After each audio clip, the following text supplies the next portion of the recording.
Iniciando hoje o segundo projeto integrador do curso de Processos Gerenciais do Instituto Federal do Piauí, módulo 3. Curso que tem como coordenadora a professora Cátia Toffoli Leite e o orientador do nosso projeto é o professor Gésio de Lima Veras. Os integrantes do grupo, em ordem, são a Aline, eu, Herbert, depois vem o João, Marcos, o Rilson e a Vitória. Certo? O tema do nosso projeto é a análise da inserção profissional da pessoa com deficiência nos supermercados do comércio varejista e atacadista de higiene alimentícia do município de Parnaíba, Piauí. Como todo mundo sabe, no mercado atual, mesmo com as leis vigentes, ainda há uma grande discriminação e preconceito com as pessoas com deficiência. Para isso foram criadas leis para a proteção dessas pessoas com deficiência. Certo? Estou um pouco nervoso, gente, desculpa. Primeiramente, a Constituição Federal de 88 criou a lei de cotas. O que seriam essas leis? Que as empresas com a quantidade de funcionários teriam que ter uma porcentagem de funcionários com deficiência, ou seja, para cada 100 funcionários ou mais, a empresa vai ter que ter de 2 a 5% de funcionários com deficiência. Outra lei também é o Instituto da Pessoa com Deficiência, que ela protege a pessoa porque, independente de sua deficiência, ela deve ter os mesmos direitos, os mesmos deveres e a mesma facilidade de acesso para entrar no mercado de trabalho. A interdisciplinaridade do trabalho está ligada a direito do trabalho e gestão de pessoas, pois, como todo mundo sabe, o direito do trabalho que a gente está falando é do trabalhador com deficiência, a gestão de pessoas, porque a gente está lidando com recursos humanos.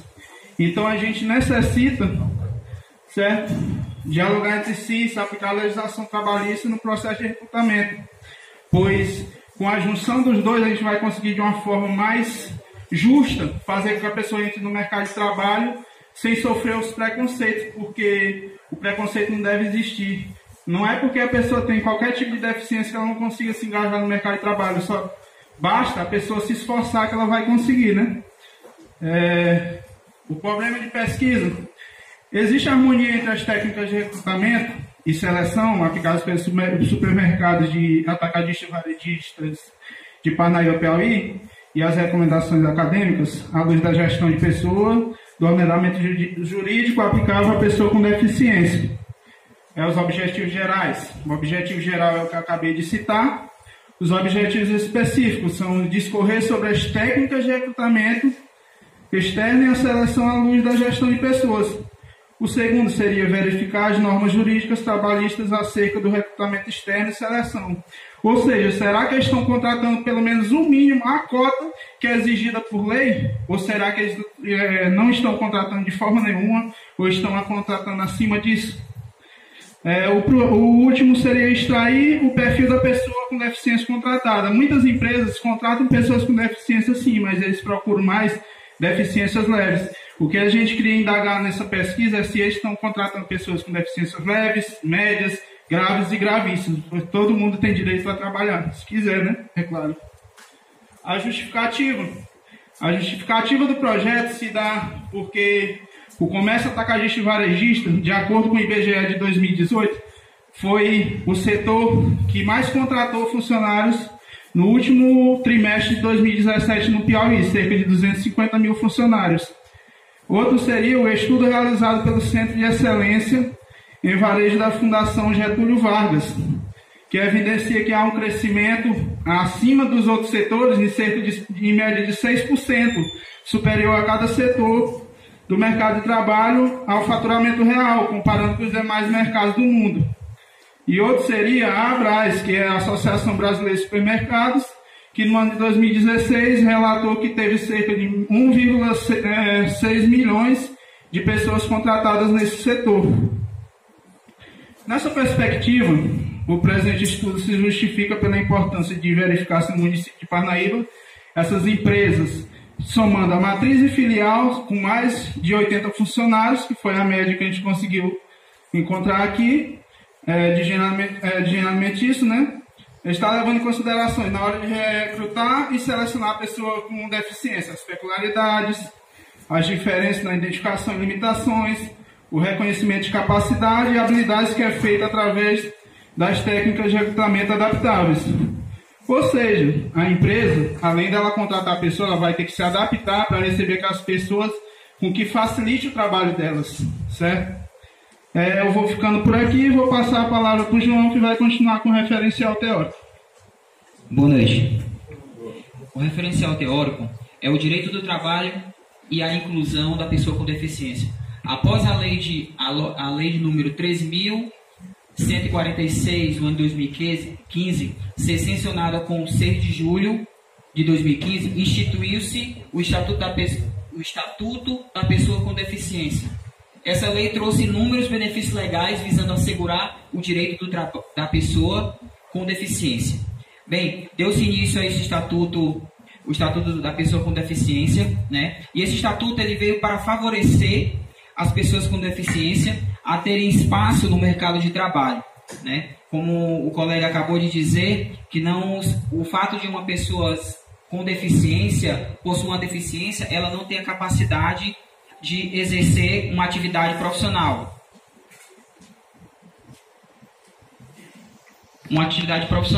Então, no artigo 34, nós vamos observar algumas coisas aqui que tem alguns tópicos que diz: tem direito ao trabalho de sua livre escolha e aceitação em ambiente acessível e inclusivo, igualdade de oportunidade com os demais. Aqui são os direitos que foram favorecidos através do Estatuto da Pessoa com Deficiência.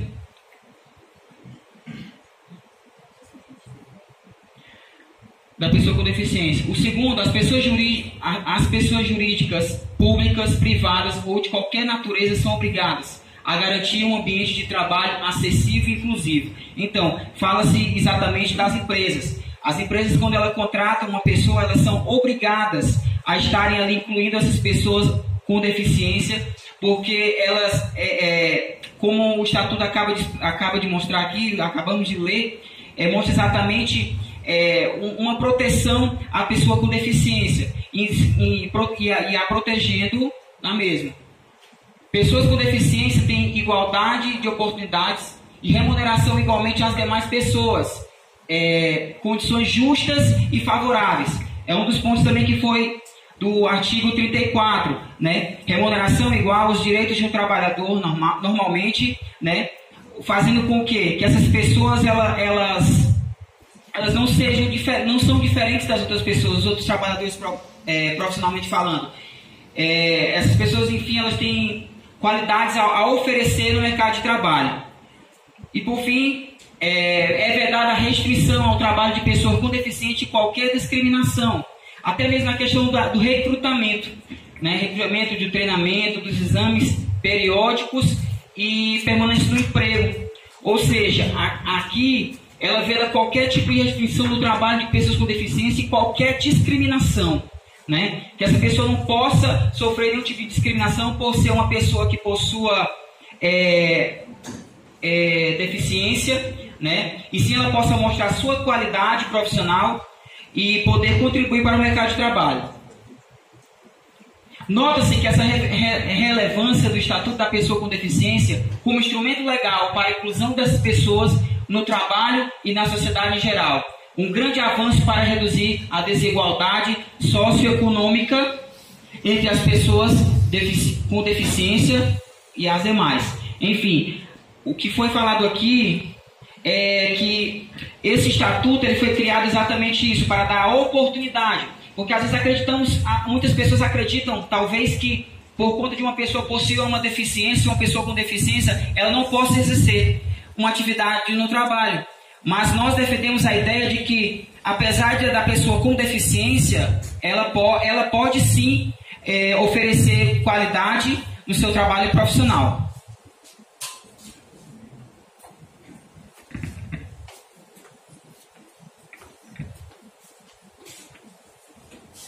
Então, conforme que a Venato 2009, páginas 164, 163, as principais técnicas de recrutamento externo são as seguintes: consultar aos arquivos dos candidatos, ou seja, o candidato ele precisa ter um currículo externo um currículo na empresa. A apresentação de candidatos por parte dos funcionários da empresa, ou seja, a indicação, né? Porque às vezes a pessoa indica, mas aquela pessoa indicada, ela precisa ter um acompanhamento, não pode ser qualquer pessoa. Cartazes ou anúncios na portaria de empresas, ou seja, tem que ter os cartazes, mas em um lugar, não pode ser qualquer lugar, tem que ser um lugar que há uma maior circulação de pessoas. Também dos tipos de recrutamento são os contatos com sindicatos e associações de CRAS.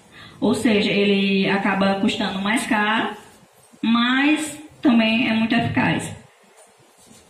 Uma das formas de recrutamento também é o recrutamento online, que é mais prático, né? E agências de recrutamento, que ele já vem selecionado. Há também o contato com universidades e escolas, agremiações estaduais, diretores acadêmicos, centros de integração e empresa-escola, que são os contatos com as parcerias. Há conferências e palestras em universidades e escolas. O que seria isso? Seria a questão das missão e da visão, né, que a empresa tem com o compromisso delas com a sociedade. Contato com outras empresas que atuam no mesmo ramo, ou seja, contrato com outras corporativas que atuam no mesmo quesito. Viagens de recrutamento em outras localidades. O que seriam essas viagens? Essas viagens seriam, por exemplo, quando a gente vai para outras localidades em busca de mão de obra, porque muitas vezes a demanda é grande, mas não tem mão de obra qualificada. Outras localidades. Contatos em outras empresas que atuam no mesmo ramo, viagem de recrutamento em outras localidades, anúncio em jornais e revistas. Seria o tradicional, né? Quando tem aquelas revistas, revista Veja, revista de emprego em si, e programas de clientes, que são já aqueles pessoal que já é selecionado, que tem um grande know-how na área. De acordo com o que a Venato 2009, páginas 174, 181, as técnicas de seleção são 5, a saber, entrevista de seleção, que é a mais conhecida, provas de conhecimento ou capacidade, ou seja, se a pessoa tem aptidão em alguma área, se ela domina algum software, quer dizer, domina algum pacote de Excel. Os testes psicológicos, para saber se a pessoa pode exercer a área. Os testes de personalidade, que são o diferencial da pessoa, né? A questão do bom humor, como a pessoa pode se sobressair, né? Em um ambiente coletivo. E as técnicas de simulação é a famosa dinâmica em grupo, né? Bastante aplicados. Recursos humanos e RH inclusivo. No que concerne à inclusão da pessoa com deficiência na empresa, Stenghardt alega que o RH da empresa deve ser responsável por focar nas competências e nos potenciais da pessoa com deficiência durante o processo de recrutamento e seleção e, posteriormente, acompanhar esses colaboradores, de forma a garantir o crescimento na organização e a equivalência da oportunidade com os candidatos sem deficiência. Entretanto, a inclusão de funcionários com deficiência deve ser responsabilidade de toda a empresa e não apenas do RH. Ou seja, tem que ter um espírito coletivo com as pessoas que têm um problema físico, né? Deve haver um compromisso firme da direção nesse processo. Combate ao preconceito, acompanhar a adaptação e, sobretudo, demonstrar e exigir respeito para com os novos funcionários. Eltons 2002, página 21. Agora eu vou passar a palavra para o Wilson.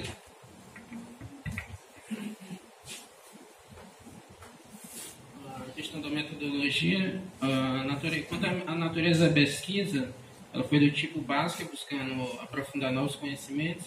A abordagem foi qualitativa e quantitativa, com a aplicação de questionários, a pesquisa bibliográfica e a pesquisa de campo. O universo da pesquisa se destina ao supermercado, comércio varejo atacadista, como já foi mencionado, com 80 ou mais funcionários, porque a gente procurou abranger tanto os supermercados que são obrigados a cumprir a lei de cotas, como os que não são obrigados a cumprir a lei de cotas. Então foram escolhidos em total 4 supermercados e grupos comerciais que atuam no setor de supermercado no município de Parnaíba, os mais renomados. O sujeito da pesquisa foram os funcionários dos recursos humanos, dos supermercados, atacadista e varejista de gênero alimentício no município de Parnaíba. A coleta de dados foi através de questionários, análise e tabulação, foi feita a aplicação de questionário com tratamento de forma qualitativa e quantitativa. Foram analisados gráficos, gerados pelo Excel, quadros de tabela, pelo meio do Word. Quanto aos resultados, como vocês podem notar, todos os supermercados apresentaram mais de 100 funcionários no seu total. Então, todos são obrigados a cumprir a lei de cotas.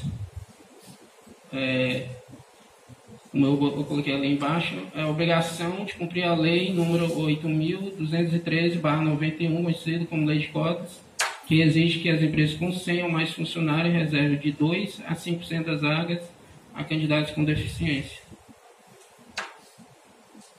Aqui é a quantidade de pessoas com deficiência empregadas com carteira assinada nos supermercados, incluindo tanto matriz como filiais. O supermercado do Grupo Comercial A não tem, apesar de ter 244 funcionários, eles estão em processo ainda de inclusão, de cumprir a lei, porque aumentou agora o quadro de funcionários, né? Então eles contrataram até uma psicóloga para ajudar nessa forma de recrutamento e seleção. E ele até falou que ela está desenvolvendo uma nova forma de abordagem, né, para seja adaptável a essas pessoas. O supermercado comércio do Grupo Comercial B foram 3 pessoas apenas, todos homens. Ele justificou que são homens porque as vagas são destinadas mais ao perfil masculino. E o supermercado do Comercial B foram 12, também a maioria foi homens, total 10, e só apenas 2 mulheres. A justificativa foi a mesma, a questão das vagas ser destinada mais ao público masculino. Daí você pode se questionar se há uma discriminação ou não. Bom, o percentual que a lei exige é o seguinte: de 100 a 200 empregados, 2% de vagas. De 201 a 500, 3%. De 501 a 1.000, 4%. De 1.001 em diante, 5%. Então a gente vai ver agora os cálculos se as empresas realmente estão cumprindo com a lei. Então a conclusão é que os supermercados dos grupos comerciais atualmente não cumprem de fato a lei de cotas. Supermercado A, como eu já falei, ele está em processo ainda de seleção dessas pessoas, justificando realmente que em face de cumprir a lei somente. O supermercado do Grupo Comercial B, possuindo 290 empregados, reserva apenas 1,3%, que exigido por lei seria 3%. O supermercado comercial C, possuindo 770, reserva apenas 1,6% sua vaga, pessoa com deficiência, enquanto que exigido por lei de 501 a 1.000 empregados seria 4%. Quanto aqui a demanda de currículo de pessoas com deficiência recebida pelos supermercados grupos comerciais, todos responderam que recebem poucos.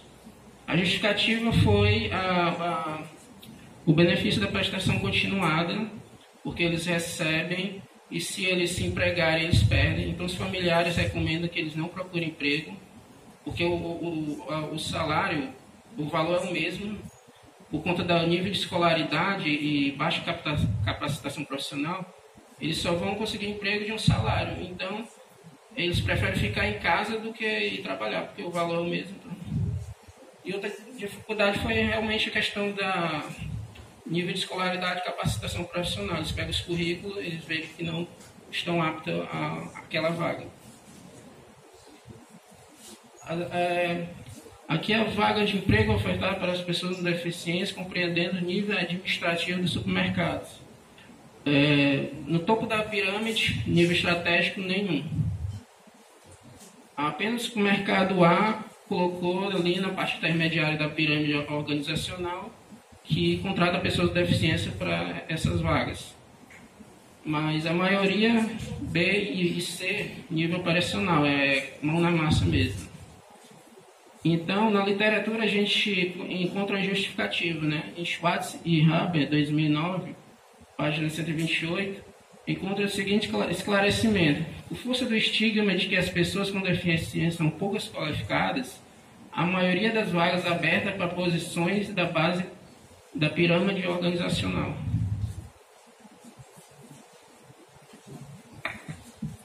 Boa noite.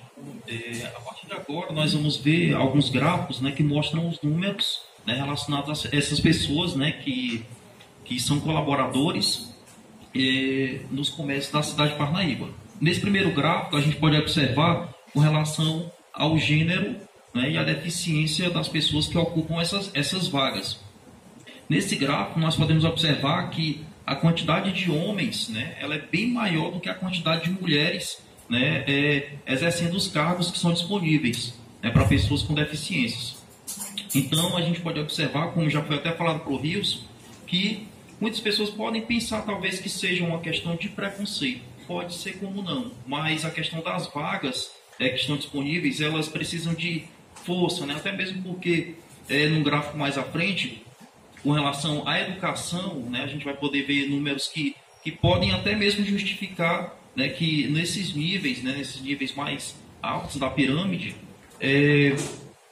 muitas pessoas elas não estão preparadas para exercer essas funções. Então, o número de funcionários homens com deficiência em relação ao número de mulheres. Então, no total, né, de 13 pessoas, né, incluindo todos os grupos A, o B e o C, 87%, como já foi mostrado no gráfico, são de homens e 3% de mulheres. Então, segundo, né, os responsáveis pelo RH, eles alegaram, né, que essas funções elas seriam mais apropriadas para os homens, visto que são funções que precisam de um certo grau de força, no caso, força física. Não querendo desmerecer que as mulheres não tenham essa força, mas são funções que exigem bem mais, né? Tem uma frase, né, interessante desse autor que diz o seguinte: existe espaço para mulheres com algum tipo de deficiência que, além da condição da desvantagem social construída relacionada ao gênero, também possuem a desvantagem social que vivenciam em uma condição de deficiência.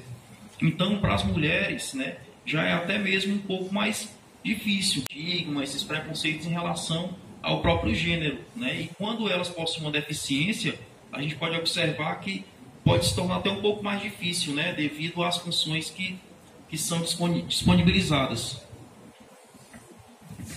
O próximo gráfico ele está relacionado à faixa etária da pessoa com deficiência nos grupos comerciais pesquisados. Então, nesse gráfico, né, sobre a faixa etária, nós podemos observar que ficou entre 18 e 23 anos em um grupo pesquisado.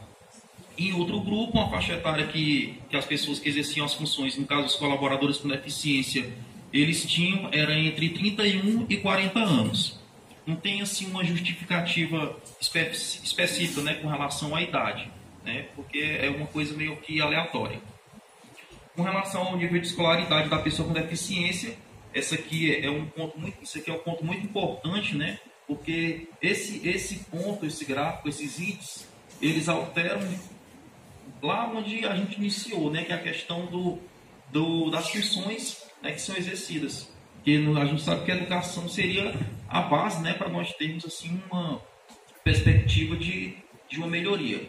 Então, nós vemos esse gráfico, né, que em todos os casos apresentados, né, todas as pessoas que estavam exercendo as funções, eles tinham o ensino fundamental incompleto ou o ensino médio incompleto. Nenhum deles chegou a concluir, né, esse nível de ensino. O grupo comercial B e C, eles possuem pessoas com ensino fundamental e médios, ambos incompletos. As pessoas com deficiência que ocupam cargos formais nos grupos pesquisados possuem um baixo nível de escolaridade. Aqui tem uma pesquisa, né, que foi publicada no Boletim de Aprendizagem em Foco do Unibanco, que vai apontar alguns dados. Diz que em uma década, o número de pessoas com deficiência matriculadas, ela triplicou. Mas mesmo assim, os números, eles representam um número muito pequeno. No caso, somente 0,8% das matrículas, né, do ensino médio, de acordo com o MEC, no ano de 2015. No caso, do censo realizado pelo MEC. E nisso, em um universo de 8 milhões de matrículas, né, apenas 62 mil pessoas realizaram, né, a matrícula, no universo de 8 milhões. De 8 milhões, apenas 62 mil. E esse movimento de inclusão, né, como esse próximo ponto vai mostrar, ele vai perdendo força, né, desde o início, né, da inserção do aluno na escola até na chegada do ensino médio. Então, vem mostrando que as matrículas elas chegam a 2,9%, né, do total do ensino fundamental. Aí, nessa segunda etapa do ensino fundamental, ela cai para 1,8%. E quando chega no ensino médio, olha aí o número, já 0,8%. Ali tem uma palavrinha errada, não é em meio médio não, é no ensino médio. Uma correçãozinha. E a dificuldade de aprendizagem também pode ser por quê? Porque essas pessoas que vão se inserir, né, nas escolas, elas chegam numa escola onde o ensino para uma pessoa com deficiência é o mesmo ensino para uma pessoa, né, para uma pessoa comum. Então, isso gera uma dificuldade, né, porque a questão do acompanhamento já é bem diferente.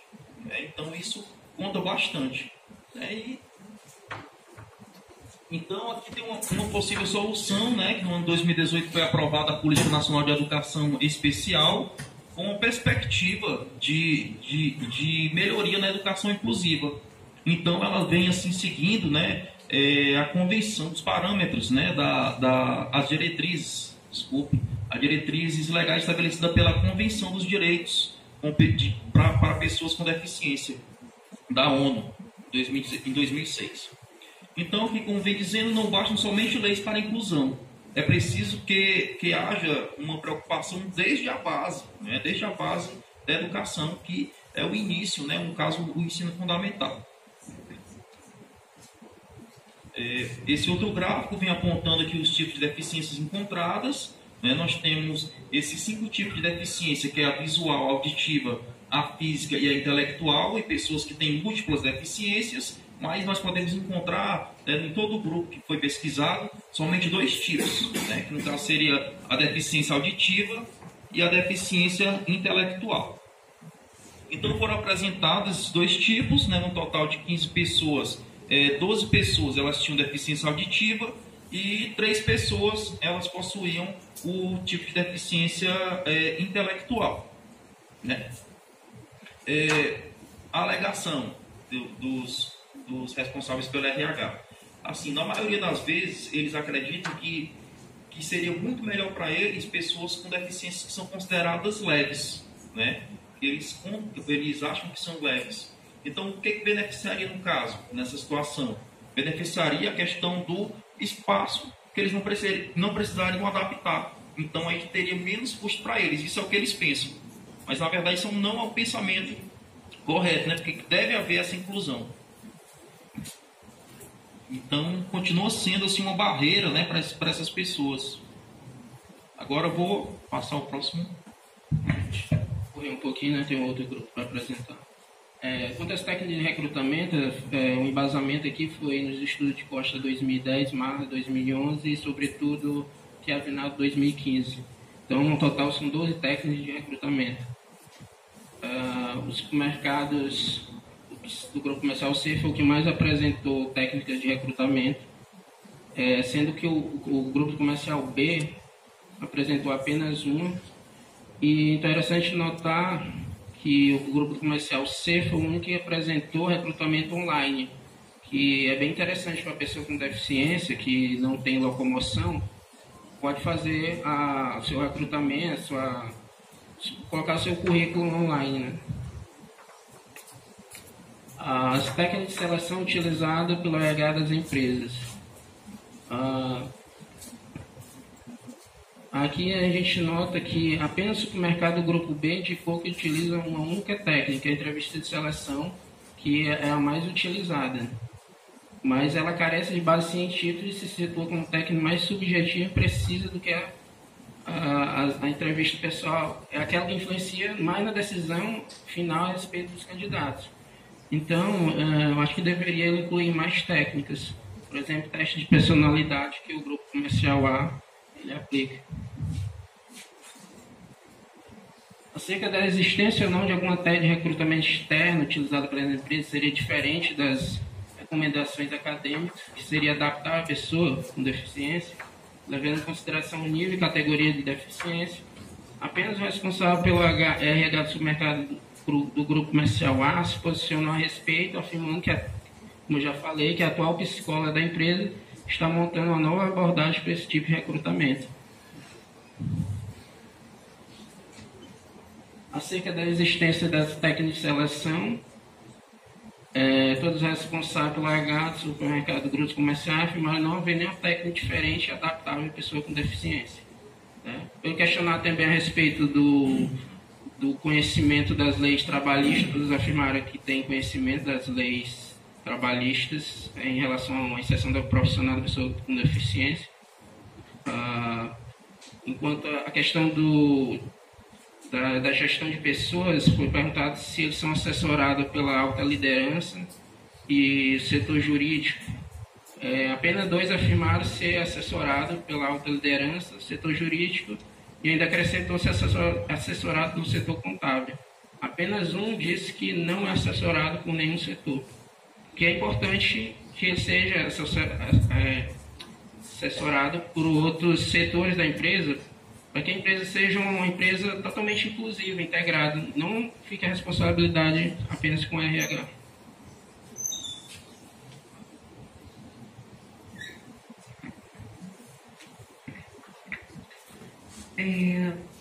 A lei, só reforçando o que já foi falado, né, e fazendo as nossas considerações em relação ao trabalho apresentado.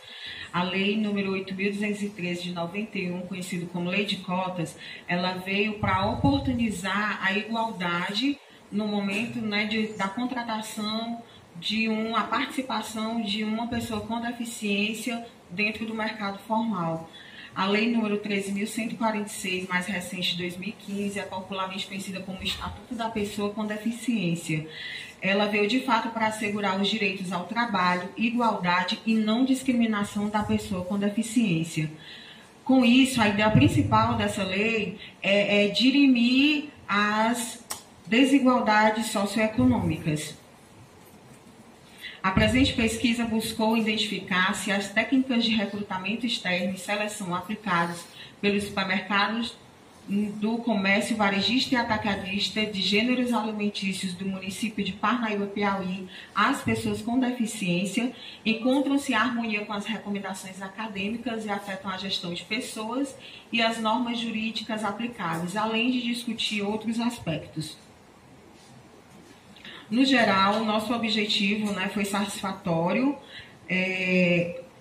Foi evidenciado, sim, a harmonização do que nós procurávamos, que é as técnicas de recrutamento e seleção, né? Isso está, sim, de acordo com as recomendações acadêmicas, à luz da gestão de pessoas e do ordenamento jurídico aplicável. Porém, nós notamos outros aspectos durante, né, a pesquisa que chamou muito nossa atenção, que foi, a frase deixa muito claro, né? Somente as leis não garantem a inclusão. Porque foi mostrado que as contratações basicamente se dão através de força de lei. Porque sabe que o Ministério Público do Trabalho vai fiscalizar, né? O resultado foi que nenhum dos grupos pesquisados alcançaram, né, o percentual exigido, que é lá de 2% a 5%, como já foi mencionado. E a maioria dos empregos, ela está dentro da pirâmide organizacional, mas dentro do nível operacional, né? O RH dos supermercados, eles alegam que isso acontece devido eles recebem poucos currículos, porque as famílias, como já citado, não querem deixar de receber o benefício, vamos dizer de uma forma bem mais simples, né? Para perder esse benefício para poder inserir essas pessoas com deficiências no mercado, né? Outros pontos foi a falta de capacitação e a baixa escolaridade, onde concluímos que todas as pessoas, elas são importantes dentro desse processo de inclusão. E a gente nós resolvemos destacar três nichos em especial, onde um deles são as empresas. As empresas, elas alegam que não tem esse povo capacitado para trabalhar dentro das suas empresas. Então, porque elas mesmas não colocam, não desenvolvem programas de capacitação, de educação continuada, para que eles tenham esses profissionais capacitados dentro das suas empresas? Um outro grupo é a família, que é imprescindível, porque a família, nesse caso, teria a missão de motivar, de correr atrás, de incentivar, de se colocar no papel de mola precursora dessa pessoa com deficiência no mercado, né? E a outra é a sociedade geral, sou eu e é você. Tentar ser um pouco mais coerente, um pouco mais sensível com as limitações. E o que devemos ter em mente é que limitação é diferente de incapacidade. Limitação todos temos em algum aspecto, em algum momento. A incapacidade é outra coisa totalmente diferente. Então fica nossa sugestão, de como nós devemos mudar o nosso olhar em relação às pessoas com deficiência. Aqui são algumas bibliografias, algumas das nossas referências, e a gente encerra com o texto de André Mansur Brandão, que fica nossa reflexão, é um grande jurista, um administrador também, que diz o seguinte: a pior deficiência é a moral, pois não existe prótese para caráter amputado. Obrigada.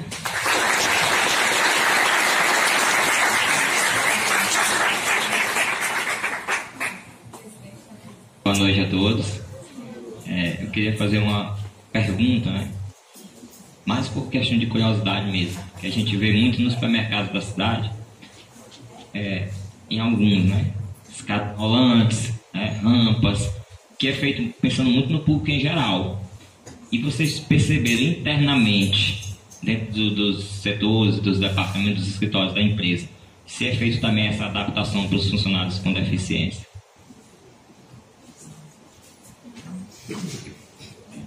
Eu cheguei a visitar algumas, e na verdade não tem. Porque como a gente demonstrou no trabalho, eles estão mais preocupados eles estão preocupados em cumprir a lei, É uma coisa mais por obrigatoriedade. Eles não estão preocupados efetivamente com a inclusão da pessoa com deficiência. Então, o que a gente percebe é que se fosse contratar, por exemplo, um cadeirante, eles iam ter um gasto, um custo muito alto, porque eles iam ter que modificar todo o espaço físico, porque não vi. Eu fui e eu não vi, inclusive muito estreitinhas, as portas e tal, você não vê demarcação. Acredito que eles não vejam necessidade disso por não ter funcionários assim.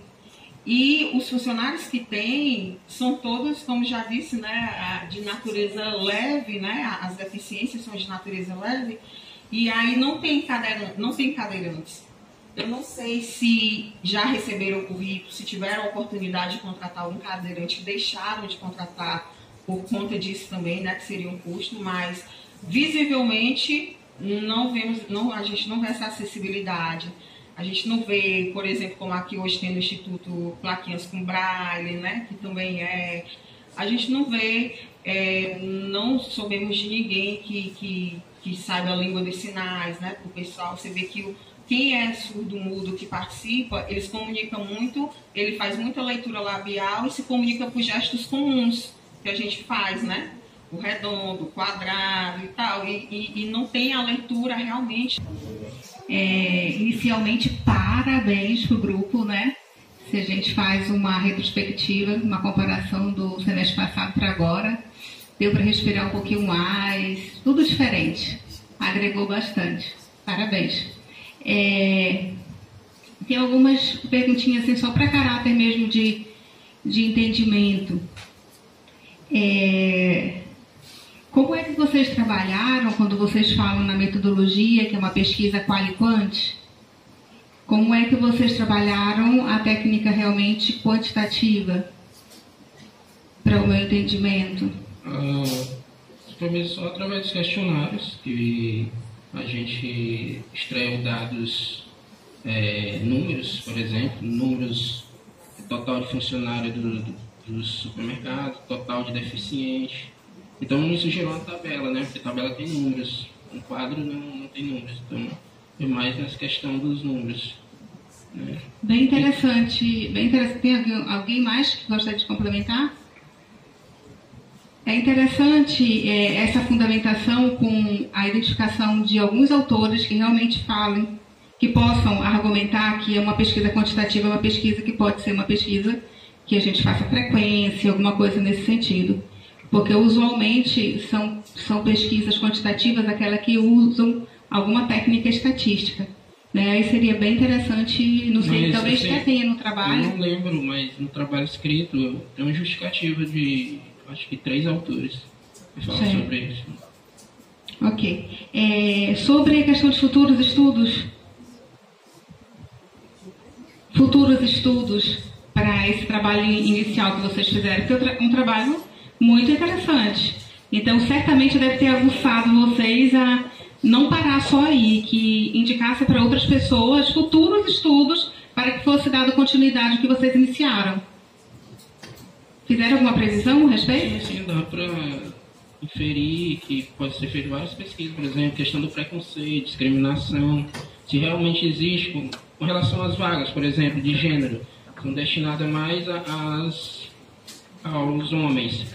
Aí ele justifica que é em função das vagas, mas não se sabe se há uma discriminação ou não. Então, acredito que vale uma investigação sobre isso. Interessante. Mais alguma? Por fim, como é que vocês vão fazer a devolutiva desse trabalho que vocês foram lá na instituição? E a gente sabe que às vezes não é tão fácil chegar e fazer a pesquisa, né? Por vários fatores. E como é que vocês pretendem realmente dar a devolutiva? Porque no futuro nós temos mais 2 semestres, né? De PI. Quem sabe se no futuro vocês vão precisar voltar lá. Seria interessante ter uma devolutiva para a empresa. Vocês já pensaram alguma coisa? Por enquanto não, mas se a professora Cátia pediu um banner, a gente pode apresentar, deixar lá uma cópia. Pode deixar também a cópia do trabalho, impresso ou digital. Excelente. Sejam bem-vindos para o PI3. O tema que vocês abordaram, né? Acho que os aspectos de mensuração aqui são bem claros. O que a gente pode acrescentar é que realmente, pessoal, essa questão da inclusão é muito difícil. Quando a Aline comentou sobre a questão de trazê-los para a empresa e aí prepará-los, né, desenvolvendo-os, a gente não vê isso muito no habitual, quiçá para o pessoal com deficiência. Né? Então, assim, é um tema que tem uma relevância muito boa para a gente constatar onde a gente vive empresarialmente, como é que as empresas, algumas delas, né, o universo de vocês foi supermercados, mas a gente pode ver isso como referência no modo geral, porque quase todas elas se posicionam assim. Algumas que têm, elas têm por conta da obrigatoriedade da lei, e como vocês perceberam, tem algumas que nem têm, né? E aí vale a questão da fiscalização, vocês viram aqui a palestra na Semana do Trabalho, que é uma das questões que algumas empresas às vezes só vão fazer se forem penalizadas, né? Então eu queria só dar parabéns para vocês. Acho que a pesquisa de vocês ela é base teórica e também na análise de vocês de conclusão para servir para outras pesquisas, até mesmo para outros nichos empresariais, né? para, de repente, mapear uma coisa maior, né, longitudinal, e que realmente é notório de se ver que as pessoas têm, né, enquanto agregação de pessoas com deficiência, muita resistência para levá-las às empresas, né? Por demais, parabéns.